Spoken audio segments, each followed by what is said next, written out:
একজন সন্তানকে পিটিয়ে হত্যা করা হলো, সেজন্য বিভিন্ন মিডিয়ায় লক্ষ লক্ষ পোস্ট, লক্ষ লক্ষ বিবৃতি। এ স্বাভাবিক। কোনো সন্তানের হত্যাকাণ্ডই মানবিক নয়, নির্মমতা। কিন্তু এক শ্রেণীর সুশীল সমাজ একটি ছাত্রকে পিটিয়ে হত্যা করায় ওই সুশীল সমাজের বিবৃতির পর বিবৃতি, মায়া কান্না। তাদের কাছে আমার একটি প্রশ্ন,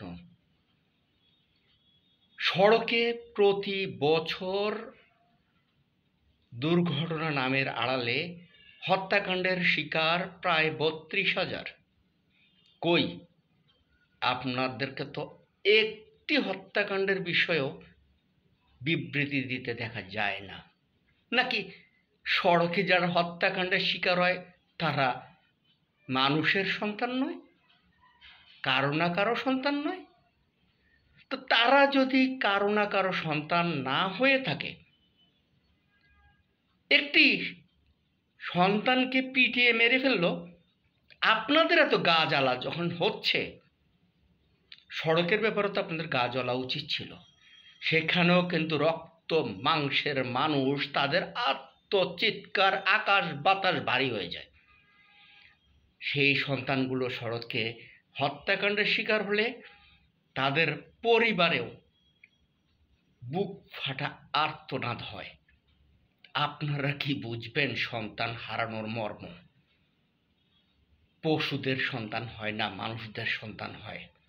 আপনারা এখন যা করছেন সুশীল সমাজ, তা রাজনৈতিক উদ্দেশ্য সাধনের জন্য। দয়া করে রাজনৈতিক উদ্দেশ্য সাধনের জন্য মায়াকান্না দেখাবেন না। প্রতিটি হত্যাকাণ্ডই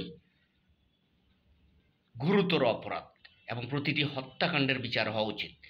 একটি ছাত্রকে পিটিয়ে হত্যা করে ফেলল, আপনারা বিবৃতির পর বিবৃতি দিচ্ছেন, কিন্তু বিশ্বজিৎকে যখন হত্যা করলো কুপিয়ে কুপিয়ে, তখন আপনারা ছিলেন নীরব। মেধাবী শিক্ষার্থী আদনান তাহসিনকে ঢাকা বিমানবন্দর সড়কে যখন হত্যা করা হয়, তখন একটি শিক্ষার্থী, একটি সুশীল সমাজও মুখ খোলেনি। তারা মানুষ নয়।